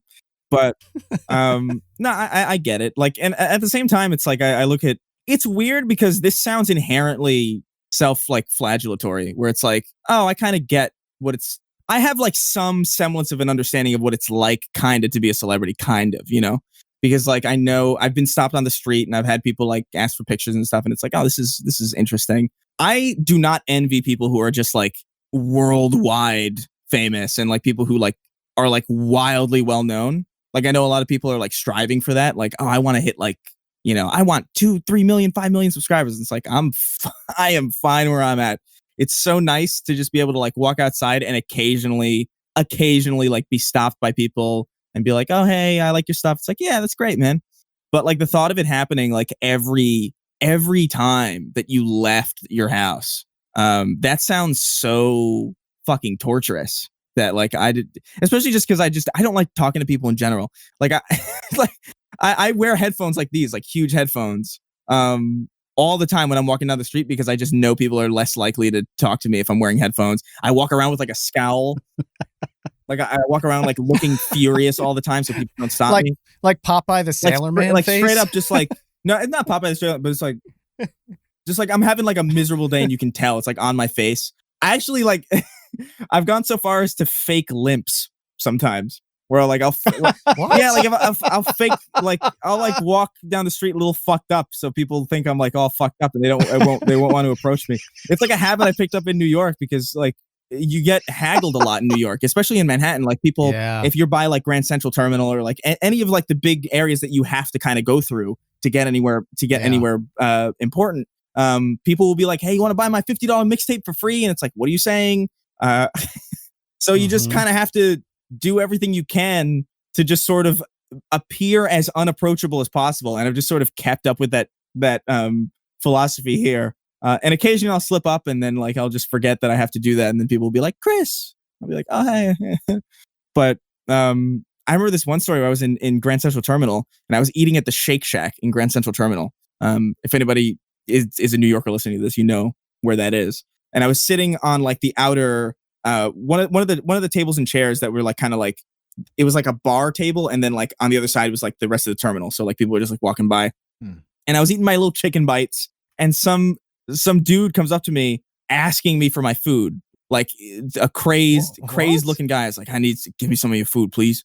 Yeah, you'll give me some of your food, please. But he was like demanding but saying please. It was like really uncomfortable. So I just sort of like started moving my head real weird and started like drooling a little bit. And then he left. He just left me alone because like I out crazied him. That's like I managed. That's the thing. It's like you gotta out crazy people in places like that, and it just totally worked. I remember like being weirdly proud of that moment, even though it was really stupid. Dude, this is like cats have claws. Some dinosaurs had like crazy scales or like spikes on their tail. This is like a human evolutionary defense mechanism, is out crazying other humans. I guess it is a defense mechanism. It's just like, it's the easiest way that I found to diffuse situations without having to say anything. Because I just don't like wasting my words.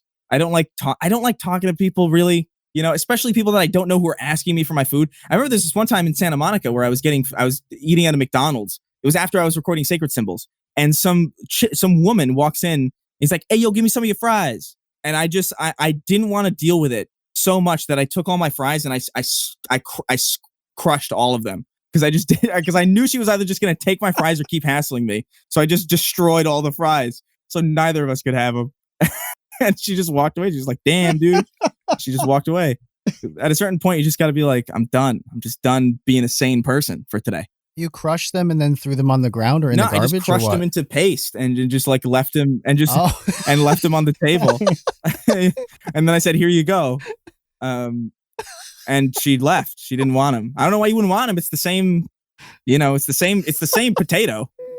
It's the same fries. Just French fry guts on a table. Mashed potatoes. Now that you mention all this, when I talked to you at VidCon, you were scowling, limping, crushing food, drooling. Oh no! I feel terrible about myself now. I didn't put the pieces together at the time. That was probably just drunk, honestly. I don't remember. I honestly don't remember a lot. It's really bad because every time that like there's a big event or anytime there's like, hey, let's go to Vegas. Like I went to Vegas with Derek, some black guy who does the Snark podcast with me. I went to Vegas with Derek and one of my roommates, and I don't think I was sober the entire time. Like I was drunk the whole fucking time. And I don't really drink a lot, really. Like I have a Moscow Mule occasionally, you know? That's like the drink that I get. And it's like, it's not typically like, it's not super hard or anything. No. So. How long were you there for? How long was this bender? Vegas was like 3 days. So it was like, I was drunk for 3 straight days. And it was hilarious. It was a lot of fun, I think. But like, that's just kind of what happens at like VidCon. At VidCon, I'm just like, you just get sucked into the party environment. You just forget that you're drinking. You're just having a good time.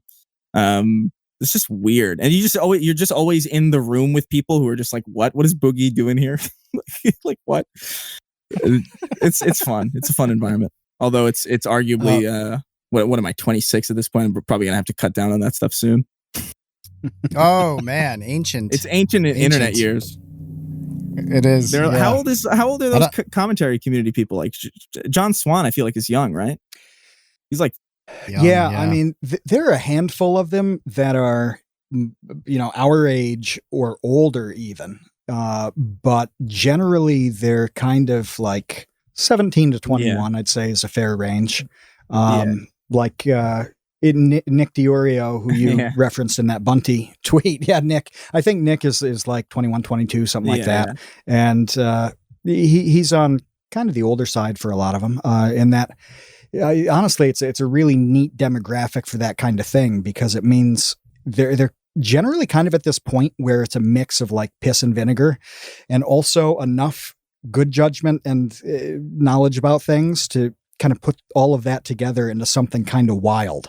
And sometimes it's wild and misses, but when it hits, it really hits in a unique way. So it's a really neat thing, but it's going to be interesting to see where like the current commentary people, that heart of it, what they're doing in 5 years when they're like 24, like things are a little bit different when you hit that, that age.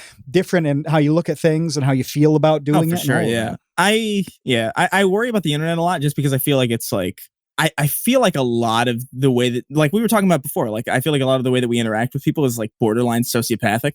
And I just like, like I see a lot of these, like there are people who are like 16 and they're like making money off of drama videos. And it's like, oh my God, like I really wonder how this is going to manifest in like 20 years. But, I guess nothing can be worse than the current state, I guess, where everybody's just sort of locked down and not able to see their family. I haven't seen my family in like 6 months. It sucks. It's insane. Are they back on the East Coast? They're in upstate hanging out, waiting for the world to fucking get back on its...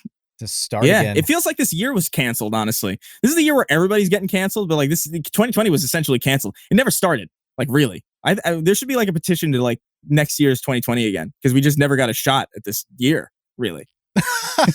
This year sucked. Dude, it really felt that way. It felt that way for me because to me, like the winter is kind of not the beginning of the year. Like the year hits when kind of spring hits. April is about when the year begins to happen.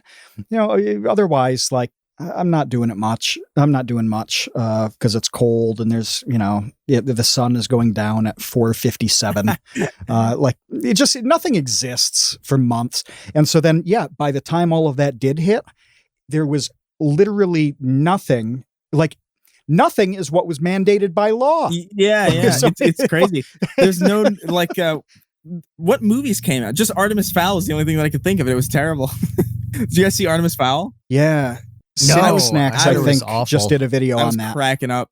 Like I watched the whole thing, and I watched the whole thing with my roommates, and we were like, "Did we even watch this?" Like we finished it, and we were just. It is probably the worst movie I've ever seen. I've heard that. Yeah, I think Blues Dank said that, and Your Movie Sucks gave it a 1 or a 2. Like it's really bad. Like because there are bad movies that you can watch.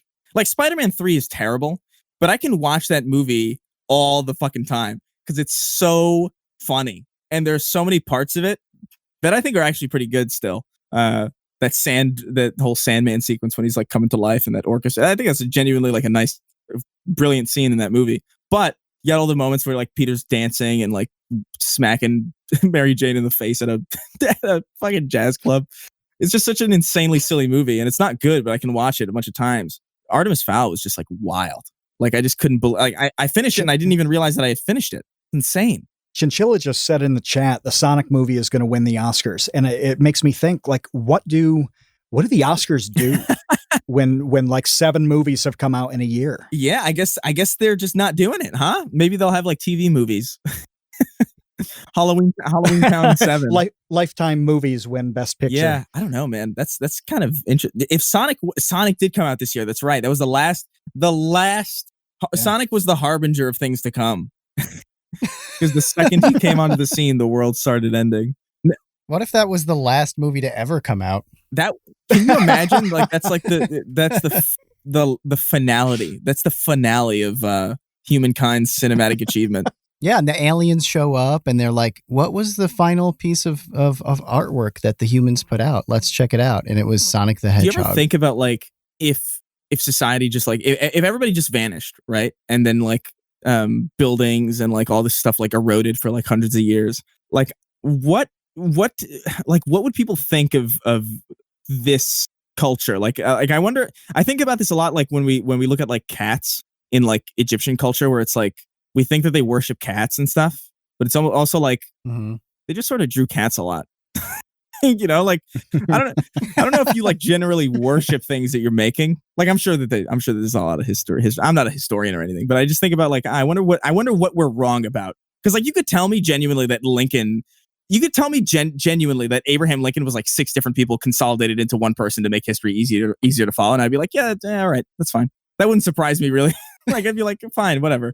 If I didn't see it with my own eyes, it's really all hearsay, honestly. Kevin and I were talking about this a couple weeks ago about exactly this issue on what kinds of things are we probably wrong about, because we can only verify so much, whether it's a historical thing or if somebody is, you know, looking at human society hundreds of years from now or something like that. What are they going to think?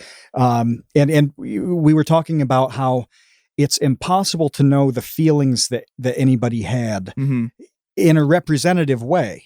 So like if you, for example, just had an archive of Twitter from 2020 and you're looking at that, the cross section there is not representative at all of normal life. It just isn't. Yeah. There's so many outliers. And so the documented things do tend to be outliers, and you don't know really the motivations behind a lot of it. Yeah. And you also don't know the feelings that people have when they see those things. And it's really, really strange. It's conceptually very similar to that. What's the difference between, you know, a channel and a person? Like that's something we see. And we did mention this, I think, with Carson as well, where it's like we have tremendous information about somebody. Like Chris, how many years have we looked at your stuff and seen you on Twitter? And like, there's a shocking amount of Chris Raygun's thoughts out in the world. God help me. Yeah. And how much do we know about who you are? You know, like 0.001%. Very little. Yeah. So yeah. And it's not really possible to know a lot. Like even if you recorded some very serious confessional style video on some topic, is that really you? Yeah. You know, like you can't distill a person really, you know, even when you know people, you don't really, you know, like there's so many people who are like, oh, he was so nice. And then he ended up blowing up a Wendy's, you know? So like even in person, that disconnect is really strong. So just the thought that we could know people through Twitter or through like YouTube, when people who are related to these people don't even know, you know, like it's just such a weird. I live my whole life under the assumption that I know very little about everybody. You know, that's kind of just my assumption. It's like, so when people give me shit about like talking to people, it's like, people are like, I can't believe you're still friends with Bunty King. It's like, yeah, I don't know everything about Bunty King, but like, I like him. He's fine. He's nice to me. And that's, whatever, you know, I can't be caught up in the minutia of like everybody who's fighting with everybody. And like occasionally, like you'll find this in YouTube communities where it's like you'll be friends with somebody who's like, you know, at odds with a friend of yours, and then like it's always this like weird like, and it's like, listen, dude, I don't know what to tell you. Like we have different experiences with this person, and I get it, but like, you know, I can't be. I'm not going to be coaxed into not talking to people. Like I just don't agree with that. And the fact that we think that we know so much is wild, you know, especially about other people who we just don't really have any connection to. I think the first thing that blew my mind was like when we found out that dinosaurs had fucking feathers, you know, and I was like, are you kidding me? Like I've been living my entire life with this assumption of like complete fact, right? That like, oh, Jurassic Park, you know, that's what they look like. No debate. And then suddenly like they look like fucking chickens, like out of or they look like that stupid that's too specific of a reference, and I'm ashamed to have even remembered this. There's like a really awkward drawing of like some fictional animal in the Cat in the Hat movie with Mike Myers that I just really vividly remembered for a second. I don't know why, but well, wait, that's highly specific. Did you see? Did you see the meme of the hippopotamus skull? What? Oh yeah, like how we assume like it looks versus like how it Oh man, it blew my mind. So if anybody hasn't seen this, I don't know how you would search for it, but it was a hippopotamus skull. And then it was like an artist rendering of what a hippopotamus would look like based off that skull. And it looks like some alien life form, like very scary kind of dinosaur. And then it shows you a picture of a hippopotamus, and it looks nothing like that. It has like a gigantic, big, fat face. Yeah. And the idea behind it being like, look, based off this thing's skull, you would never arrive at the conclusion of hippopotamus. Yeah, it is that I saw that exact post, and I was staring at it for like way longer than I probably should have, because it was so mesmerizing. It was just so interesting to see like how we just sort of inherently we make ordinary things very fantastical when we're left to our own imaginations, when like reality is just very, very mundane. Like it'd be wild if we found that the T-Rexes were just fat, schlubby looking idiots. And they were still terrifying somehow, but like it just completely retroactively undid all of the work and all of the like interesting shit that like Jurassic Park and all these other films have done. I think about that a lot. Andrew just posted the hippo thing in the chat, by the way, in the episode chat, that shows the skull, the alien reconstruction, and the actual animal. And I hadn't seen this before. It's very cool. Yeah. And I can totally see how that reconstruction would make sense to the person doing it. But then you get the hippo face. Yeah, the problem is typically artists aren't scientists, and typically scientists aren't artists. So typically when you have somebody doing like a reconstruction of a skull, an artist is thinking purely in art, and like a scientist could probably come up with a pretty accurate rendition of what a dinosaur looked like, but would he be able to really draw it, or like really, you know, probably not, generally speaking. I think 9 times out of 10 probably not. But this is so random, sorry, but that reminds me of like police sketches. Oh yeah. I never understood how somebody could be like, okay, well, he had like eyebrows that were like kind of like bushy, I guess. And how in the world, I have looked at your face a lot. I've looked at Matt's face a lot. If I went down to the local precinct and tried to tell a sketch artist to draw your faces, what would that look like? How would I even begin to do that? Is this just like a TV thing? Like how is that real? There's actually so much more onus on the person describing than there is on the artist. You know what I mean?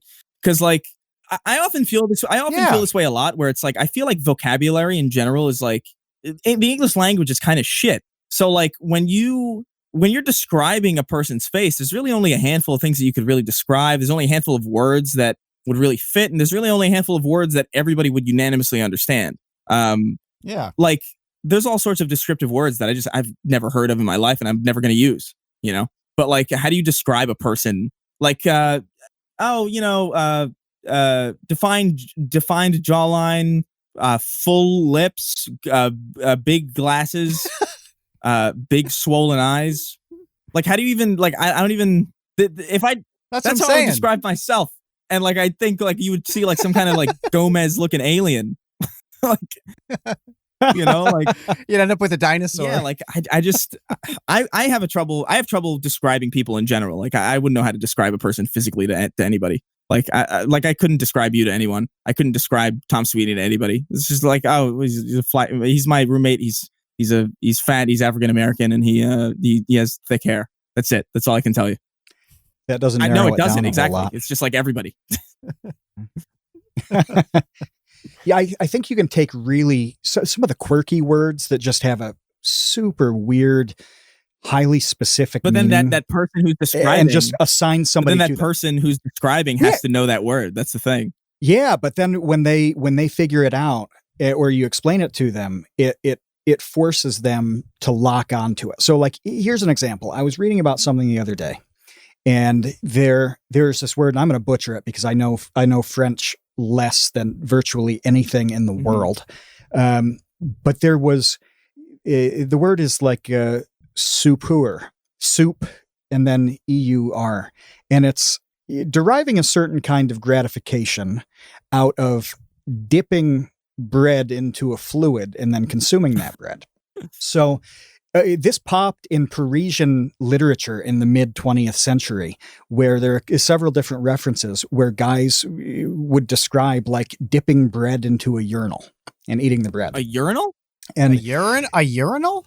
Yeah. So this is like the way that you at Olive Garden would like dip endless breadsticks into the olive oil. This would be done with urine instead. And I think that's what you've got to seize on, where you just like ate it. They ate the pea bread. Yes, with a certain sense of gratification. This is genuinely enraging me. Like what I'm hearing right now. This is the shit that this is the kind of shit that Colin springs on me in the podcast just to piss me off. This is my point though, because if I'm like, yeah, Chris Raygun looks to me like he's kind of, I can't describe him. I don't know him, but I get this sense that he's really one of those Superiority kind of guys. And they're like, oh, what's that? I'm like, well, somebody who dips a muffin in urine and eats it and just really enjoys that. I think that's the best we can do, is just assign these crazy traits. Yeah. When we don't know somebody and pretend like it's the actual truth. That my mind is still reeling from how angry I am that's even like a real thing. Is that that's I'm gonna real link it thing? in the chat. People used to dip bread in piss, or is that like a turn of phrase? Yeah, no. Let me read you a quote from this. Like from out of one of the things. I was 12. Marshall, my boyfriend of Closs Street, had teamed up with a guy who lived on Orteau Street, just above the urinal where diners began to dip their piece of bread in piss. They put the whole loaves coming in and resumed the gentle evening. We had spotted them. We were naive. We did not realize they ate bread swollen with urine. I am so fucking furious. I hate this. I really... I think that we have to wrap up on pea bread. Like, where do we go from here? I mean, we've reached the pea bread point of the conversation. I think that we need to like turn it over to some questions from yeah, that works. our patrons. Lars from the first podcast said in the chat, "Make this the cold open, please." Yeah, there you go. Oh, geez. Matt, do we have questions for Chris? We do have some questions, cool. And Andrew wanted to know what your favorite anime was. Oh man, I have a lot of nostalgia for Dragon Ball Z, to the point where like I don't know if I understand that it's like schlocky, and I understand that it's like the generic kind of everyone's favorite, but like Dragon Ball Z is like huge for me because it was the first real anime that I'd seen. It was the first video game series that I actually got into. Like with the Budokai games, were like the first real, like on PS2, that was like the best shit ever. Like Budokai 3 and like all those Dragon Ball games, and even on PlayStation, Ultimate Battle 22 and I think Final Bout, which was not particularly great. But I love Dragon Ball Z a lot. But I think if I was going from like a pure quality standpoint, I feel like I would say, and I'm not an anime guy by the way, like at all, but I think I would say Cowboy Bebop is probably the top for me. I love the soundtrack. I love the setting. I love the character designs. You know, it's just a very fun. It's such a good show. I just love that. I love Cowboy Bebop. That theme is amazing too. Yeah, did you see the video, the quarantine video where they played it recently? Well, not recently, but a few months ago, once one lockdown kind of started. They played Wait, what do you? Who played Cowboy Bebop? The band, that's like awesome. the original band. I think Yoko Kanno was even involved. Yeah, you would love it. It's really good. It's really good. That's awesome. Oh, let me look through the pinned here. This is an interesting one. Conrad wanted to know what you thought of the Smash controversies of late, if anything. Yeah, I have a video that is still waiting for sponsor approval. I actually have to re-edit a little bit of it, but I touch on it a little bit. It's pretty crazy. I think I actually met one of those guys briefly at like a Korean barbecue place. I didn't really talk to him at all, but like I just remember being like, oh, that's that guy, interesting. Listen, man. That is a wild. That's probably like the biggest. I don't even know if there's a word for it, but like the biggest scandal in like any given community that I've ever seen, really. Because it's so many of them, and so many of them are just like, yeah, whoops. Yeah. A lot of them are like, whoops, yeah, sorry, my bad, and it's like, what, my bad? Like it's insane. Like and that was that one commentator who dated like a 14-year-old or whatever, and it's just like. Yeah. She was something like 24, right? And it's and kind of groomed him up a little bit. You know, it's all alleged, so I'm not going to speak with authority on it. But he described, like kind of very slowly turning into that boyfriend role. I really don't understand silence as far as that goes. You know what I mean? Like if something like this was being said about me and it was false, I'd be like, I would be making Twitter videos. I'd be like, what the fuck? Are you insane? Like, you know what I mean? Like I wouldn't be so like all these people are like really silent. It's like, I feel like silence always makes you look guilty, like regardless, I would rather see somebody just be like, no, it's bullshit. Or just like, a lot of them have just been like, yeah, this happened. Whoops. I'm sorry. A lot of them have stepped down. But like, honestly, like I just think generally speaking, I get in more depth in the video, and I don't necessarily want to repeat myself, but I'll just say this.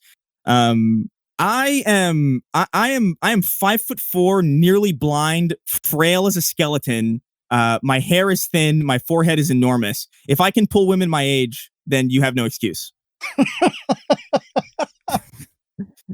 It is what if this is part of your video, say that so you don't cover ground twice. But how can this kind of thing happen in such a niche? Because like obviously this isn't, or maybe it is, and this is the first one to come to light. But like we don't hear about this broadly in gaming. Gaming, how is it possible that such a weirdly tight little niche community can have seemingly such an outsized number of these incidents? Like, how is that because possible? It's so niche. So people are so tightly wound together and so tightly involved that it's difficult to really break out of it because no one's gonna tattle.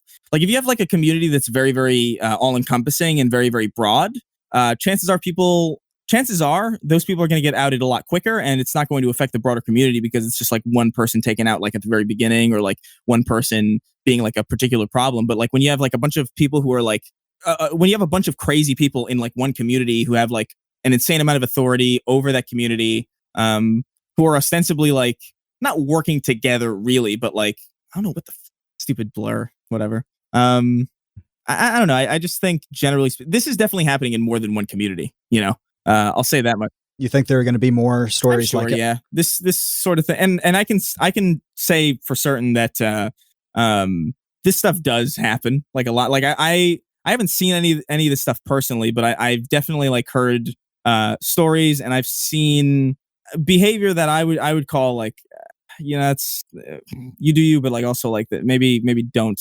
do that. And he's like, nah, man, it's fine. I'm like, all right. This happens, man. People are like really just skirting lines, and it's like I don't know, and a lot of it isn't like illegal. Like it's just like, hey, she's 18. It's like, yeah, but like you're fucking 30. Calm down a little bit. Like there's just certain lines that people are dancing around that I'm just like, I can only help you as much as you're willing to listen. Like I had an argument on Facebook like 4 weeks ago about some dude about like wearing masks. and how like he's like, I'm wearing masks is stupid, and now he's dead. So it's like, listen, man, Right. I can only help you so much. I can tell you what you're doing wrong, and I can give you an advice, but like ultimately, I'll put it this way: I don't have a hard time believing a lot of this stuff. And that's got to be a dicey one in terms of the sponsor approval, right? Like just talking about a subject that has that level of controversy and sensitivity. That's got to be a little bit tough. No, you got a green light straight away. They don't care what I do, because I think I've had. Well, I have a really good click-through rate, and I have like really good engagement with my stuff. So typically a lot of advertisers are just going to be like, do whatever you want, like literally do whatever you want. We have a copy that you should follow, and like maybe we'll ask you to edit the copy. Maybe we'll ask you to edit certain things about the ad part, but whatever follows the ad, whatever you want to do.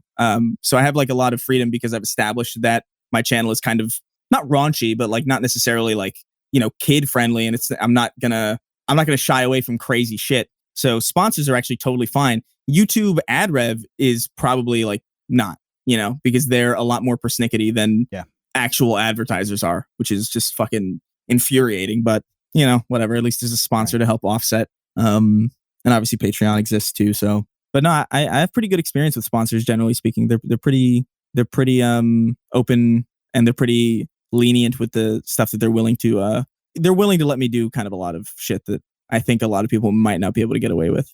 I think for a Dollar Shave Club thing, I said something like, let me tell you and your sweet, soft, supple ass about this Dollar Shave Club thing. And they just let me say it. It's just like, it's fun stuff. They let me insult the buyer too. And it's fun. It's nice. Well, we do have to know a very personal thing about you. Two people now have opened this window into their soul for us. John Swan and Carson both did. And now we need to know the details of your fursona. My fursona. If I had to choose. Yes. If you don't currently have a fursona, you're going to have to invent one. I don't have one, but I like you ever see those? This is like a recent image that's been going around, but I'm sure it's probably older. You know those images of the human-sized bats? Yeah. Oh, yeah. You guys, I heard you talking about that with Colin on the podcast a couple of weeks ago. Yeah. And then I Googled it. I Googled it because of your conversation, and it was terrifying. Is that like a perspective that's a real illusion, fucking bat, or are these things really big? They're that big? Bat. How big are we talking? Like 4'5" or something, and they're like, is that the wingspan? No, or like top to bottom? The wingspan's hilarious. The wingspan's like 6 feet or something. It's it makes you cry regardless. Like nothing, you could lose your whole family that day and see that bat, and the bat would still be the most upsetting thing about your day. But I admire that bat because the audacity of that thing to just exist is so, I admire that audacity just to be like, yeah, I'm a fucking nightmare creature. I'm a Castlevania cartoon thing come to life. I exist. I'm real. I could carry your baby like as far as I wanted to, and there's nothing you could do about it. I admire that. So I think I would choose the long, frail, skinny bat. Oh, that was going to be the follow-up question, because Isaac just posted two drawings here. One is a fluffy bat and one is a skinny bat. Reference sheets. Where is it? Is it in the episode chat? Yeah, and what you're describing is like if that bat wore jeans, they would be skinny jeans. Yeah. So no, for sure. I admire that thing because it's just so lanky and creepy. And I appreciate it. And where do they live? Where do they actually live? Fucking hell. I don't know. I think I think it was Southeast Asia somewhere, if I remember correctly. Literally Transylvania. No. That's Southwest. No, not Transylvania. No, listen, man. Like, I don't want to make up a country, but I think it was somebody saying Philippines. Conrad says it's the Philippines. If that shit is that can't be in the Philippines. That is fucked. Really? Oh my God. Apparently, God damn. they must be really elusive though, because it just makes no sense that they haven't been driven to extinction just for being so scary by humans. That's probably why they haven't. I mean, like no one wants to fuck with them. we don't have any Can you weapons imagine for them. seeing a fucking Skyrim ass looking bat flying around like that? That's it, man. Like that's like the mosquitoes in like the Caribbean, or like any insect that you find in like Australia, like the camel spiders that'll like run up to you and like scoop your face out of your skull while you're sleeping, or just like, or the bees that like kick you off your bike and shoot you in the neck with like a registered firearm. It's just the stupidest shit that I've ever seen exists in all those countries. And I'm like, I can't. I'm glad I live in America, where all I have to deal with is like an occasional stink bug or like an ant, or a murder hornet, I guess, since that's a thing. Fuck insects in general. This is why MacArthur left the Philippines. Yeah. We should have listened 70 years ago. Yeah, honestly. Oh. Well, look, I want to end on murdering bees, gigantic bats, and face scooping camel spiders. Thank you so much, Chris, for joining us. You can follow Chris on YouTube, Chris Raygun, 2 podcasts, Snark Tank Podcast and Sacred Symbols. A game featuring him if you play games. It's on PS4. It's on and PlayStation. It's on PS Vita and PS4. It's a Twin Breaker. Yeah, Vita. Twin Breaker, a Sacred Symbols adventure. It's a fun little brick breaker. I'm in a video game, which is insane. It is insane. Thank you so much for joining us, man. It was awesome. Yeah, thanks, man. Thanks for having me.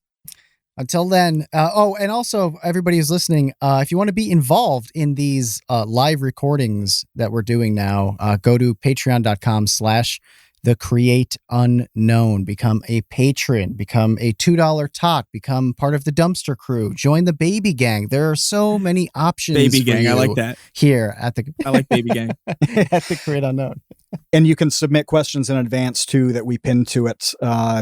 You've got plenty of time before somebody actually comes on. Boromir just tried to sneak a question in at the end about when we were getting the Chris Raygun OnlyFans. Not if, but when. I'll if I hit 1 million subscribers, I'll do it. Oh, there you go. Been recorded in the public record now. And also, thanks to Kat, by the way, the newest baby in the baby gang. Kat joined up the other day, and we are absolutely thrilled to have another baby in the Create Unknown orphanage. So thank you for that. Yeah. We now have a cat in the baby gang orphanage. The orphanage is open. Come and join us. Patreon.com/thecreateunknown. Thanks again, Chris. Until next time, we will see you, Space Cowboys. Take care, guys.